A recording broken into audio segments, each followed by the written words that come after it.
want to firstly thank Elspeth and the WIFs for hosting such an amazing event where we're celebrating women and the achievements of talented, passionate women. It's really a rare thing in my experience. And just to feel part of such a global network and a global industry. We're a long way away in Australia, so having an event like this and meeting women from so many regions is really very special.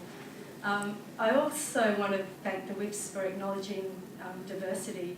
And as Charlotte was saying, we don't see representations of different family units on screen. But in Australia, which I'm sure is the same in a lot of places in the world, we see white Anglo experience over and over again. And there's a lot of families and people that never see their own experience represented. I've been fortunate enough to produce a lot of film with Indigenous directors in Australia, and it's a privilege to see people telling stories that are important to them. I was very honoured to be asked to produce On Indian because, once again, we don't see those stories of multicultural Australia on the screen. We had a Sri Lankan Australian writer, an Indian Australian director, a host of Bollywood stars, and created something that's really quite special. The film opens in India on August the 5th, so it'll be interesting to see how it goes over in India.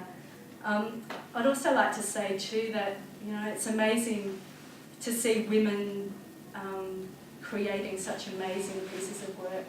In Australia, we just completed a study and 16% of feature film directors are women, 32% of producers, and in documentary it's slightly higher, but in terms of diversity on screen and equal representation of women, we've got a long way to go, but it's just so encouraging to see all of you and to see your work up here.